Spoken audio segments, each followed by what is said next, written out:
All right, well, let's go ahead and get started. Just in case, I am Marcella Marlowe. I'm the city manager here for the city of San Marino, and I'm very happy to be with you all here today for our monthly town hall meeting. As you know, we have monthly town hall meetings on the first Monday of each month. And we sometimes have to go dark for some holidays, maybe Labor Day and that sort of thing. But we're here in December, plugging on.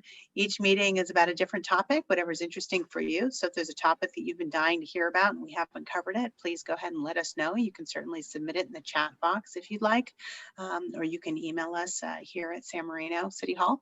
We'll be happy to schedule one of those. So tonight, I am delighted to let you know that we are getting started on our housing element project. This is an incredibly significant endeavor and effort for the city and for city staff, and it has significant ramifications for our community. So we have our staff here with you, and our Community Development Director, Mr. Aldo Cervantes, is here, as well as our Associate Planner, Eva Choi.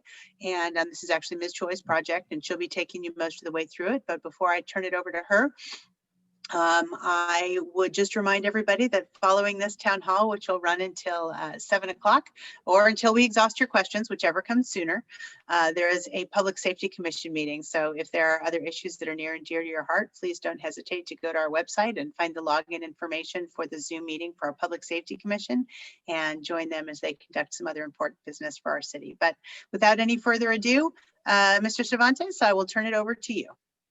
Yes, and thank you, Dr. Marlowe, for the introduction. Again, my name is Aldo Cervantes. I'm the Community Development Director for the city. I've been here for almost 17 years. This will be my third housing element for the city of San Marino, actually 3.5. And Eva Choi, our Associate Planner, has been tabbed the project manager for this project. And so it's a lot of good experience with putting together housing elements, and as Dr. Marlowe mentioned, a very critical project for the city and for staff. So we do have a PowerPoint presentation that we'd like to share. And so if you give me a moment, I can put that up and we'll get going. So as I mentioned, Eva Choi is the project lead on this project. We have secured the assistance of a consultant for Leaf Consulting, who will help guide us through this project with respect to leading us down a path of amending our current housing element, which is a 2014 housing element that will expire October of next year. And they will help us, of course, draft the new housing elements and help us go through the public outreach program, which is a very critical component to any housing element. Thank you, Director Cervantes. We will briefly go over tonight's agenda that will keep us on track. We had our introduction, and we'll talk about what is a housing element. We'll have a brief discussion about where it comes from, why is it important that we update this particular element now, and then next, we will talk about housing needs and requirements. In this segment, we will discuss the state agency involved in this process and what does the regional housing needs assessment allocation means to a city. Following that, we will dive right into the housing element process. What does the timeline look like for the city of San Marino? What are the challenges and constraints for us? And what is our end goal for the city collectively? And following that, we will have information about how you can participate, get more information about this process, and how you can provide more input to city staff. And we will conclude the section with questions and comment. Next slide, please. Going into segment number one, a lot of you may be wondering, what is a housing element? The housing element is like a chapter within a book, and that book being the general plan. Every jurisdiction in California is required to prepare a long-range planning document. This document is called the general plan. And within this plan, there are various chapters within that book. 7 of them are mandated by the state. These are housing, land use, circulation, conservation, open space, noise, and safety. Some city may have more element than the required 7, but with the city of San Marino, we do have the required 7. The housing element is the only element that is required to undergo updates every 8 years. And this is to ensure that every jurisdiction is in compliance with the most current housing law. But particularly for this cycle that we are working on, the state is also requiring that the city update the safety element as well.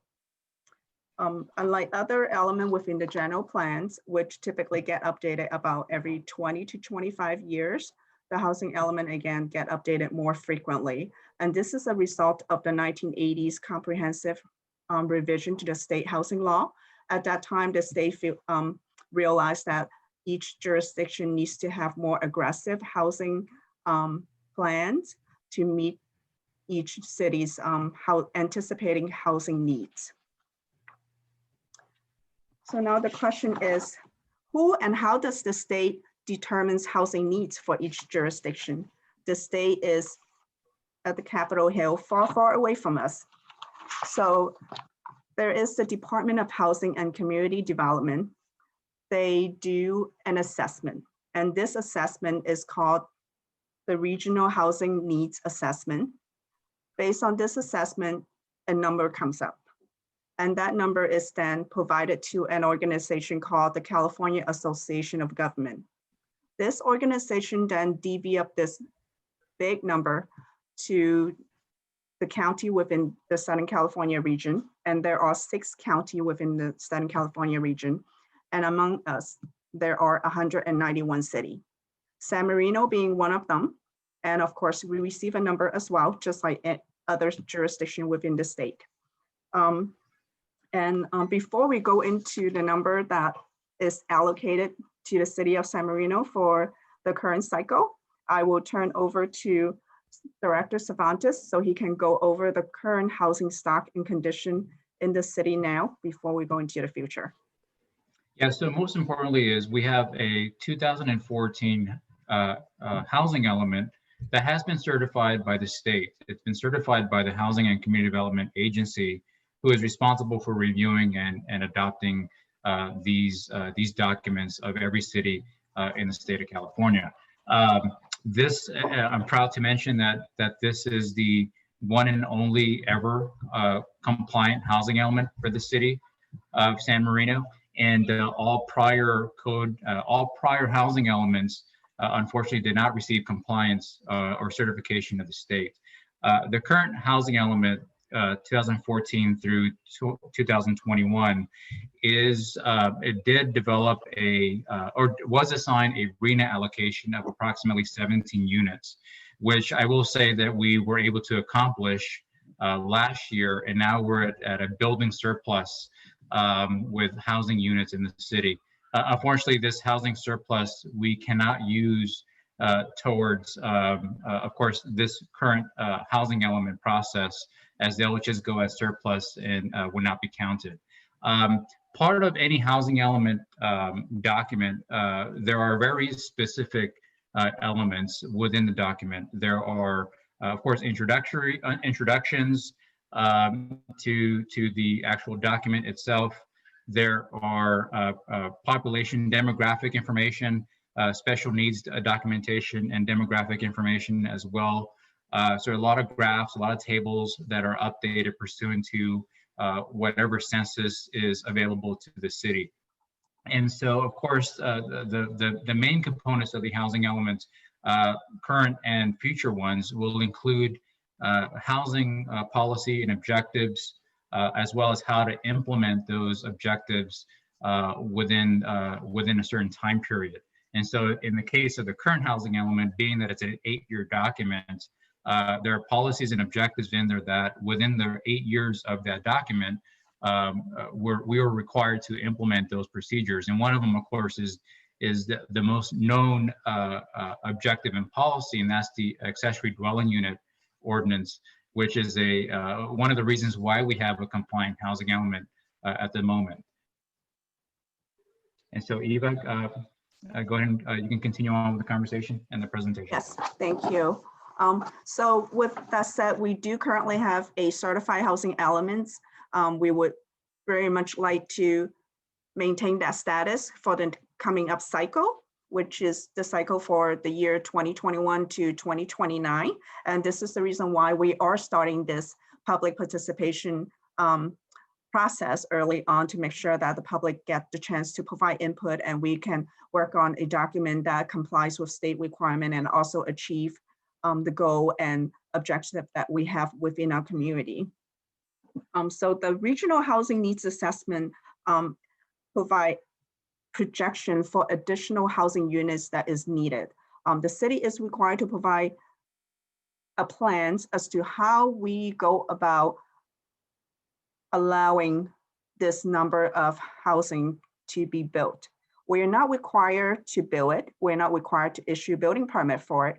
We are required to demonstrate that we are making policy and objective within our general plan, within the housing element, to allow this number of units to be built, given the perfect scenario with market constraint and other elements.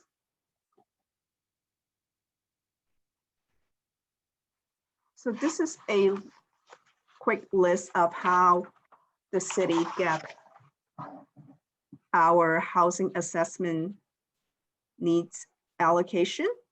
So the Department of Housing and Community Development issued a regional housing determination to a local agency. This organization is called the SCAG, the Southern California Association of Government.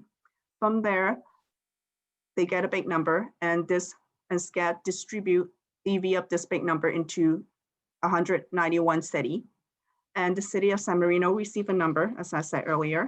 And based on that number, we will update our housing element accordingly. So in hope that in October of next year, we will be able to submit a document to the state agency and get that document certified. So this is the number. The state agency had determined that the city of San Marino housing needs is 399 units. Again, this number is not an actual production number. We are required to provide policy and plans so to allow this number of units to be built.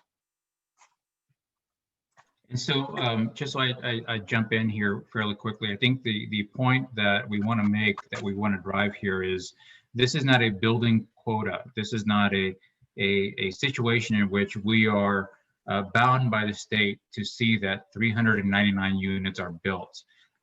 This is a projection. This is a hypothetical scenario that we are to plan for.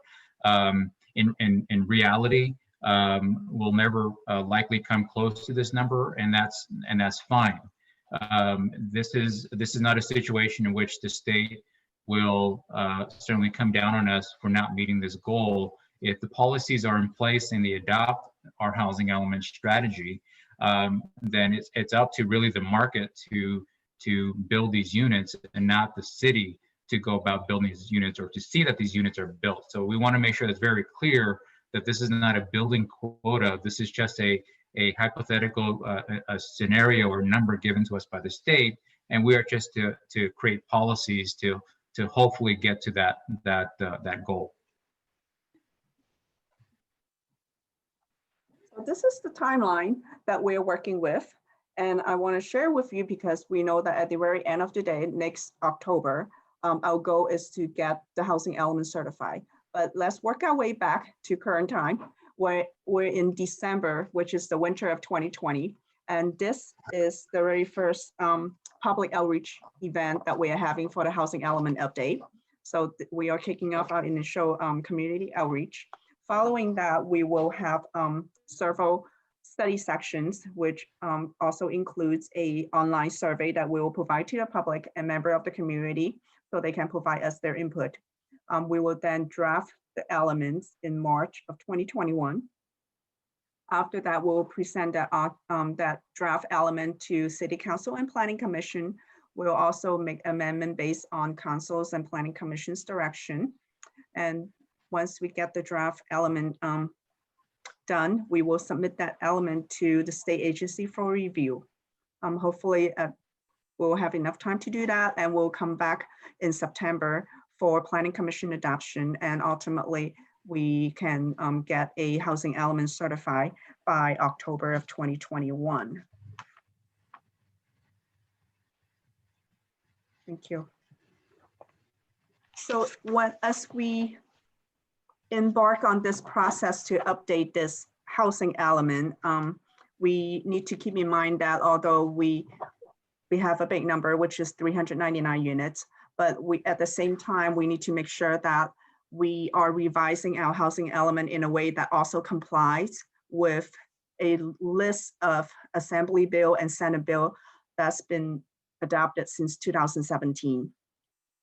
These bills were adopted in an effort to expedite housing production, to increase supply, and ultimately really to reduce the statewide housing crisis.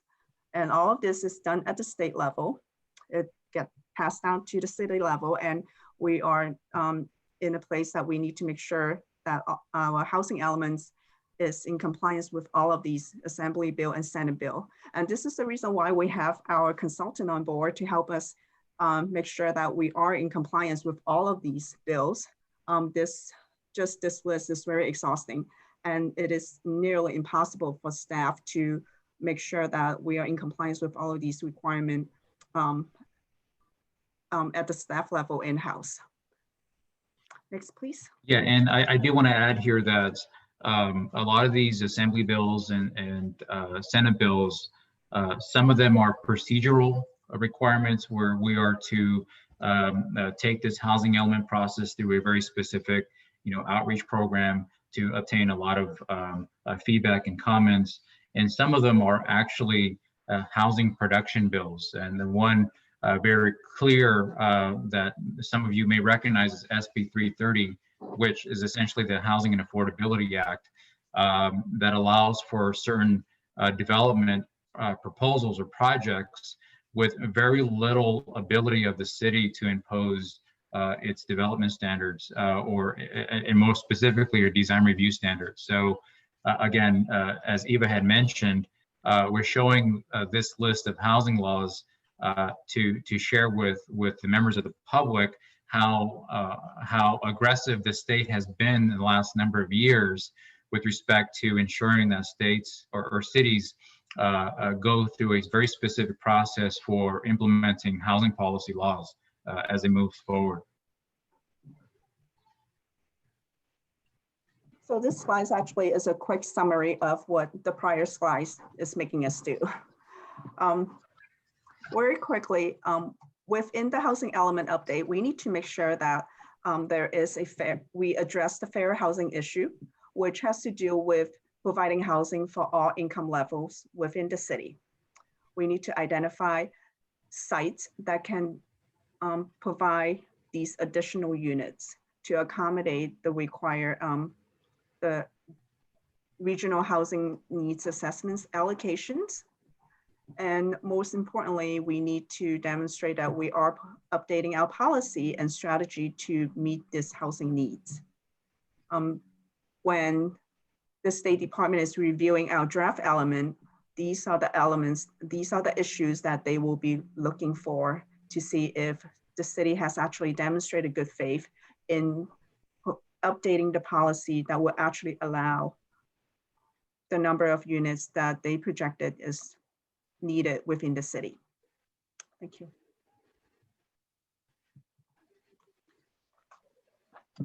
So as we go through this process, you're probably wondering, what are the benefits of having a compliance or certified housing element? And we do have a certified housing element as mentioned by Director Cervantes, and we would like to have the next element certified by the state as well. And this is largely because for legal reason, it certainly would be beneficial to the jurisdiction to have a certified housing element. It allows you to stand on a very firm legal ground if the city is to be implicated in litigation.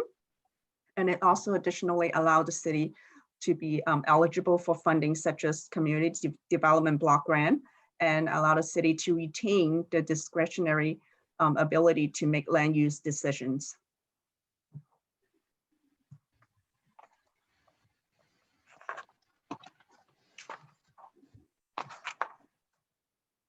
So the state law is very specific as to how the city provide housing inventory as to the housing or land available for development within the city. The city needs to comply with specifically the Assembly Bill 1397, which is a bill adopted in 2017. The goal is really to identify site that developer or property owner are interested in. And this is simply identifying a site that may be interested to property owner or developer, not taking into account of the financial feasibility involved. And typically for the city of San Marino, that is the big challenge to developing a site for housing that would really meet the income level of the regional housing concerns. Additionally, we have other state law that also require that we identify both area of opportunity as well as concentrated area of property, and pairing it with policy that will strategically making sure that we are not displacing any population within the city. This really is not a big issue within the city. We don't have such an element or feature within our community. But we will have to make sure that our policy, or when we do the update, it does provide language to ensure that the issue will not is affirmatively providing fair housing otherwise, even though we don't have a extremely low income population within the city. So the state has several requirements, and it really sums up to providing adequate site that is appropriate for development. In terms from a policy standpoint, the adequate site needs to have policy that can encourage and facilitate the development of additional housing unit. But again, as I said earlier, typically for the city of San Marino, the biggest challenge is the return on investment. And that is the biggest issue stopping developer or property owners from developing housing, that additional unit of housing. And the regional housing needs allocation is not, again, is not a number that we need to actually build or produce. It is a goal, and it is an estimate from the state. So the city simply needs to plan to accommodate that growth that may or may not happen, but we do need it on paper to ensure that that policy is in place to allow for that growth. And I do want to say here that, and going back to the last slide with respect to housing inventory and some of the state requirements, the 2000, going back to the 2014 housing element, our objective and policies hinged upon the accessory dwelling unit process. And so I will say here that if we did not have the, what I call the ADU or accessory dwelling unit ordinance, which allowed for residents to construct these second units, we likely would not have met our RHNA allocation for this planning period.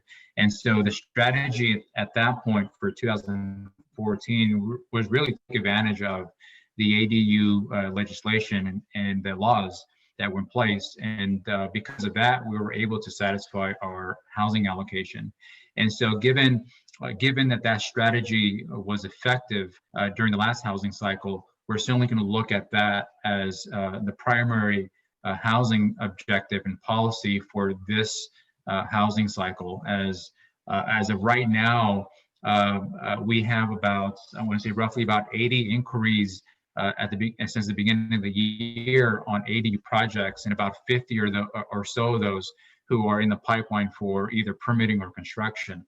And so those numbers alone should tell you as an audience how we can sort of take advantage of that policy that was given to us by the states. And unfortunately, it wasn't a policy that we found to be very helpful, but being that it was in place for us, we certainly took full advantage of it and are likely to take full advantage of it moving forward.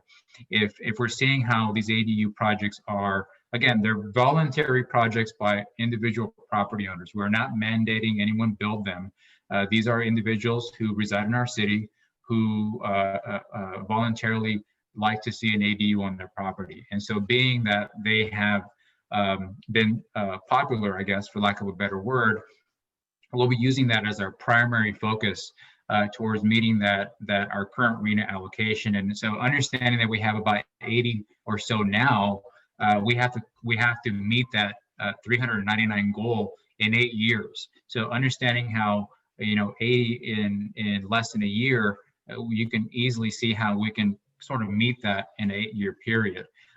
Here, we're not talking about high density residential projects here. We've never really considered that. We're not discussing that. We're not even looking at that as a strategy for this current housing element. We want to take advantage of the ADU law, and hopefully we can make that work in our favor for the next 8 years.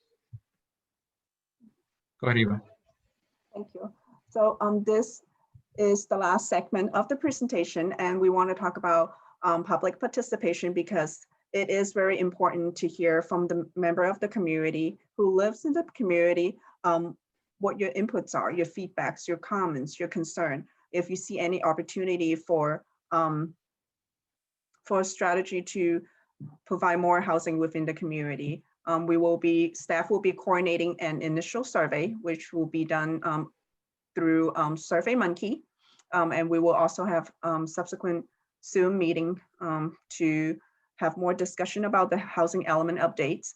Our consultant will be involved in future meetings to provide additional information, more data, more statistics, so we can really dive right into this process. And we will also talk about where and we can potentially provide more housing within the city. We will talk about site inventory and selection process.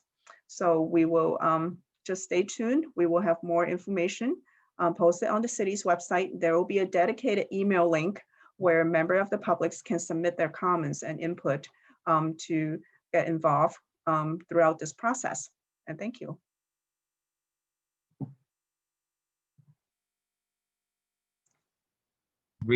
Now we've reached the Q&A part of this presentation, and so I will go ahead and unshare my screen so I can see everyone. And so the way that this works effectively is if you have any questions, you can raise your hand. Of course, if I can see you on the screen, you can certainly raise your hand and I can see you on video. Another option, of course, is you can do the raise hand feature as Jennifer Giles has done. Raise hand feature on the Zoom platform. It's right next to your name under the participants screen on the right hand side. And you can certainly do that. Again, if I can see you, you can certainly just physically raise your hand. I can see you on the screen. So that being said, I'll go ahead and Jennifer, go ahead and ask your question. Thanks. I just am really curious how this is supposed to work. I mean, our city is planned for single family residential. We don't have multiple family dwellings anywhere in our city. Does that mean that we need to update our general plan in order to align with this housing element plan? Also, there's a burden on our infrastructure, which we talked a lot about during the whole ADU process, that with additional units that are coming online for each residential property, the burden on our already antiquated infrastructure built in the 1930s is really going to hit a wall. How do we think that that's going to work out? Plus, there aren't any vacant lots in the city on which to build.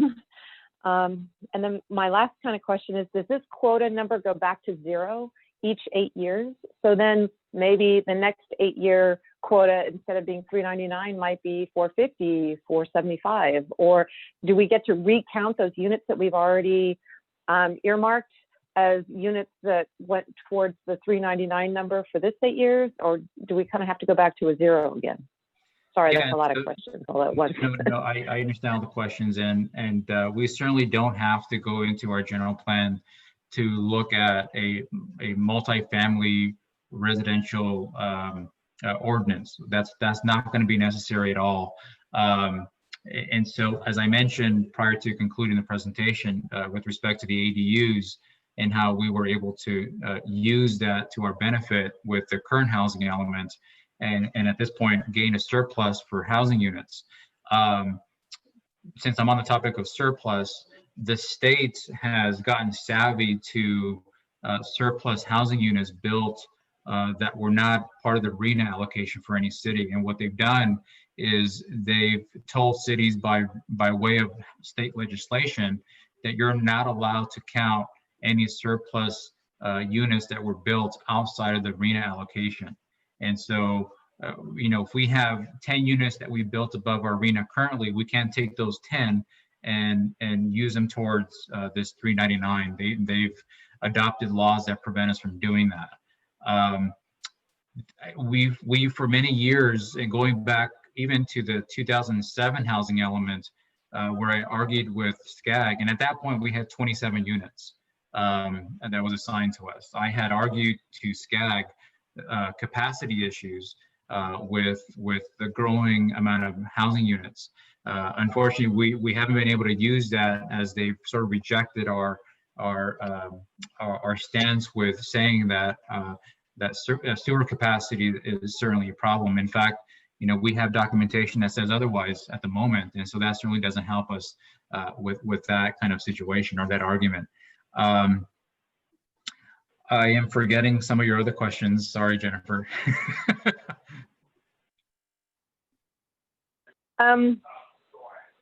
Changing the general plan to align with the housing.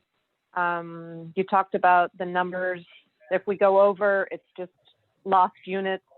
Right. So is it wise to not claim those units until, well, maybe in the last year you can say, well, if we file this after a certain date, then we can roll it into the next 8 years. Yeah, we don't have. Right. I remember some of your other questions about going back to zero. And Right. in when I got here in 2004, we were just finishing up the housing element, and we had a RHNA allocation of 0. And so there wasn't much we needed to do. Unfortunately, the state never certified our housing element, even with an allocation of 0 units.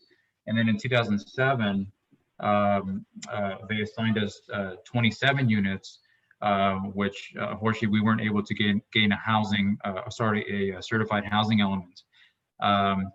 And so in 2014, we were given a housing allocation of 17. Which thankfully we're able to gain a certified housing element, and of course now we have 399, which a lot of cities are arguing, well, where's the consistency? Where are you getting these numbers from? And so we have sort of gone up and down with a high spike this go around. And so who's to say that in the next 8 years from now, what the state is going to come down to us and say, this is now your RHNA allocation. It can certainly be 0 again, but at this point, we don't know. We're at the mercy of the state and the Housing and Community Development Agency, which is a state agency, as well as SCAG. And so we don't know what that's going to look like in 8 years from now.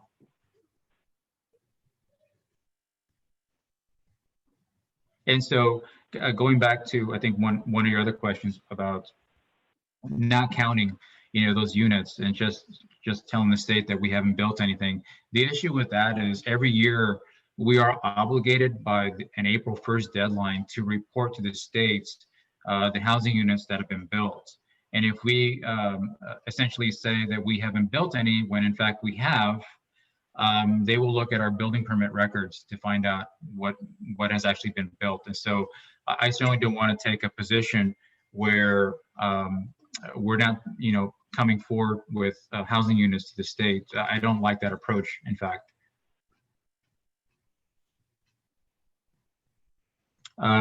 Michael Johnson, you can unmute yourself and ask your question.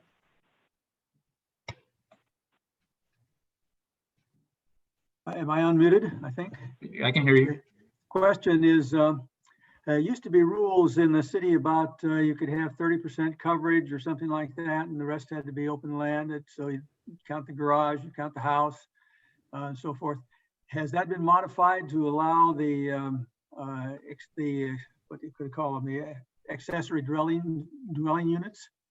Well, again, I mentioned how the state had passed an ADU law. It's been now modified a number of times, and the last modification essentially, of course, tied the city's hands even further with respect to how much someone can build and what kind of development standards we can impose on those ADUs. Essentially, what the state came down at this last go around is with a modified development standard that essentially says that you can build an ADU that is single story, that is no greater than 800 square feet. And if you did that, all development standards are essentially waived. And so to put that into perspective here is that if you build an 800 square foot ADU that was single story, no higher than 16 feet, and it so happened that you exceed the maximum allowance, we still have to allow for you to build that ADU, even though now you've exceeded the maximum allowances. That is the state, that is what they came down on to every city in California, by the way. And we have no choice but to allow for that sort of thing to happen. Moreover to that is individuals have the ability of converting their garages into ADUs without needing to move the building or meet certain setback requirements. And so as you can tell, is a very loose code as well as a very limiting law. Yes. Yeah. John Destin, you can unmute yourself and ask a question. Yeah, I'm just curious, are the categories for low income, very low income, that kind of thing, are those the only categories that are considered, or is there any consideration for things like building housing or creating housing for developmentally disabled individuals, things like that? That's an excellent point, John. And part of any housing element is going to evaluate housing needs per disabilities. And so, yes, if we are going down a path as part of our housing policy to look to, and again, this is just hypothetical. I'm not saying that this is going to happen or become part of the policy. Building housing that's intended for individuals who are suffering through some kind of disability. There's that opportunity. There's, of course, opportunity for senior housing as another approach that a housing element can take. And those units can count towards our quota by the state. I actually have another question. Yeah. Can you describe a little bit about what kind of a mechanism there is for dialogue between individual municipalities and the state? Is it all through this Southern California Association of Governments? Or, I mean, the reason I'm asking is, for example, in town here, we have commercial districts where, you know, I think right now it would be fairly heretical, maybe, let's say, to suggest meeting the housing element by building residential units above commercial units in the commercial districts. You might be able to sell that idea in town, but not if we can't control what that looks like. And right. So, you know, the state's kind of shooting themselves in the foot here because there's no, it doesn't seem like there's a lot of room for dialogue. How does that happen? Yeah, there isn't, to be honest with you. There's not a lot of dialogue that's allowed via myself and sort of a liaison from the state. I have a liaison or contact person named Greg Nicholas from the state HCD department. And I can tell you right now that they're not open to a lot of communication. They do like to shut the door on a lot of our ideas for how to move forward, really think realistically.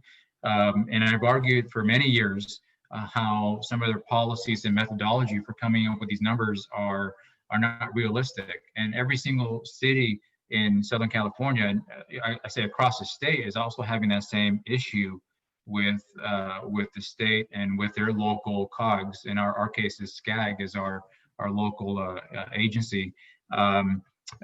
to answer your question, there's very limited opportunity to have good constructive dialogue with those representatives of ours. Thank you. Michael?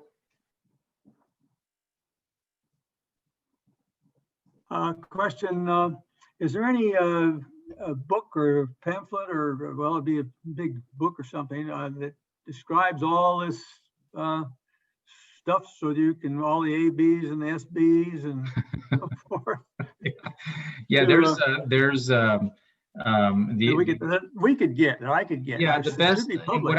What I'll do is I'll look at the League of California Cities. They're another sort of representative of our cities.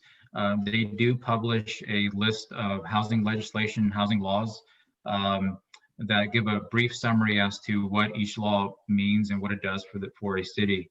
I can look to getting that information for you, Michael, as well as possibly even posting it on our city website. That way, folks can understand what we're having to deal with.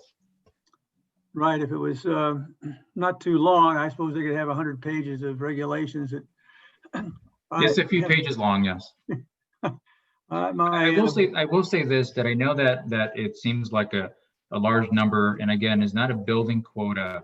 It is a somewhat of a target, and if we don't hit that target, there's nothing that will happen to the city. Okay, I want to make that very clear. We could certainly accomplish half that goal in 8 years and not really feel any impacts from the state. When it comes to the consideration of low income to very low income housing units, I will say this because I've seen it. We've done many surveys on this.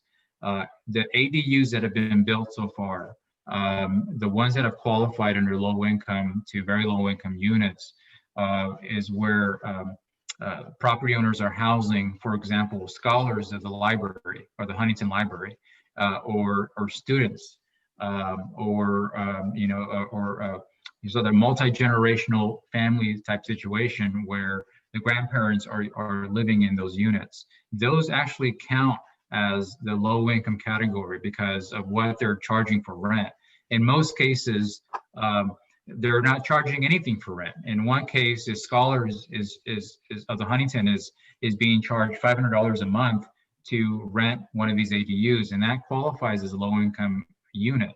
And so it's that kind of a reality is what we're facing in the future, in the near future, and in 8 years. That if these ADUs are built, they're likely are going to be housing students. They'll be housing, again, scholars of the library. They'll be looking to house immediate relatives. And again, if they're not charged anything for rent, that is a low income unit. John. That's very interesting to hear that. I'm just kind of curious, how does the city track that, and how long do you have to track those rental figures for? And lastly, how do landlords feel about that? The city is sort of getting into their financial business about what they charge for rent. Yeah, that's a tricky one, John. We've done surveys in the past. In the last couple of years, we've sent out surveys to those residents who have built ADUs, and we have predetermined questions on that survey. What is their intention for the ADU? What are they looking to charge for rent? Who's going to be living in the unit?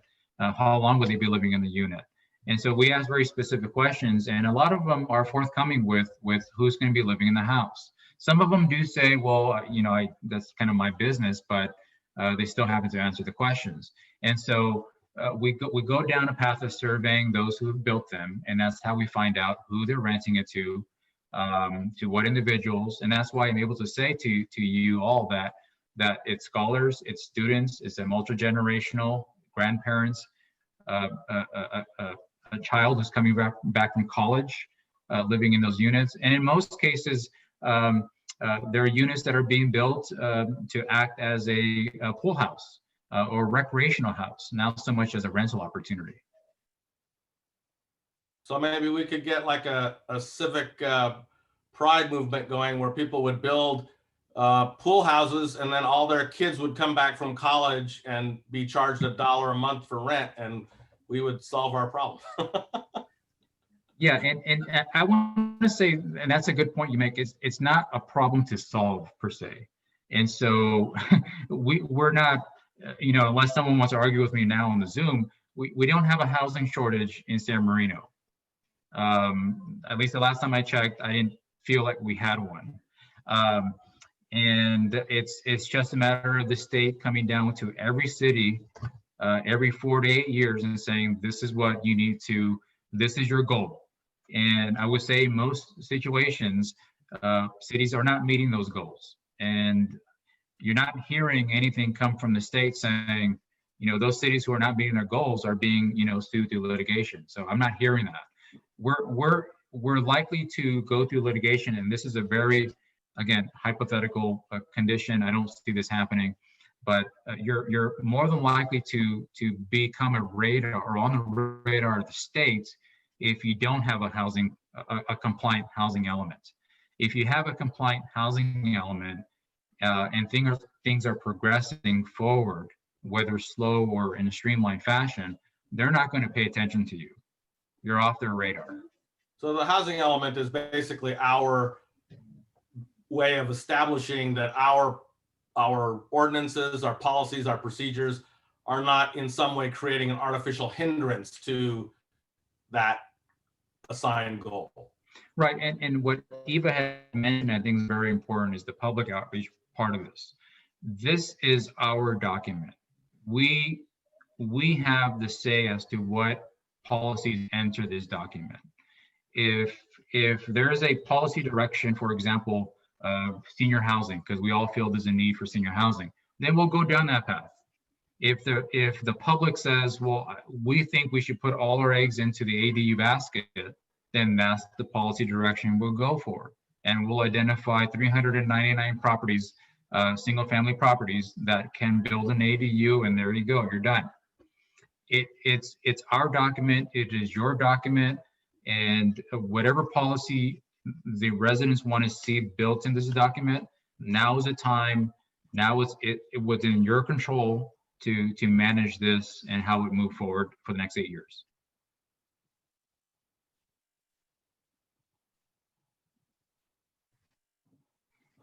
Believe me, I've been through three and a half of these projects, and I can tell you right now, every single one of them has been the same.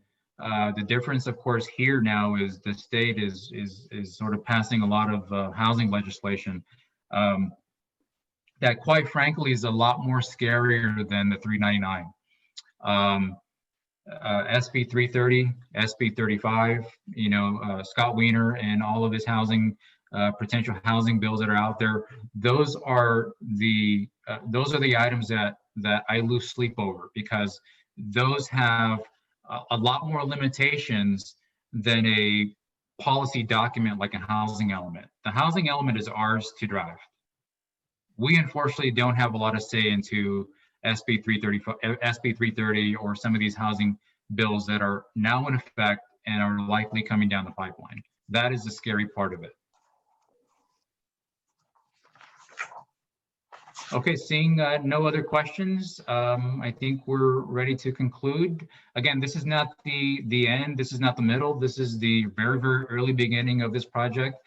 And we'll have a lot of outreach opportunities for the public to get involved, to share their comments, and to help us really create a document for the people of San Marino. Thank you. Thank you. Okay. All right, so now we will conclude. Any final remarks, Dr. Marlowe, or should we just conclude this town hall? I would just say thank you so much to you and to Associate Planner Choi for sharing all this information. I know it's going to be a big learning process for many of us, and I know we have a lot of community members that are going to help us along the way to be sure that we get this right for San Marino. So thank those of you for coming. Thank you, staff. Thank you, Mayor, who just put her video right up there for joining us tonight as well. And just a reminder that if you are so inclined, please check out our website for the Zoom link for our Public Safety Commission meeting. And we appreciate your participation, and please join us in the first Monday in January, January 4th, for State of the City with our new mayor. So tune in then. Happy holidays to everybody if we don't have a chance to connect before then. And thank you so much for joining us tonight. Have a good night, everybody.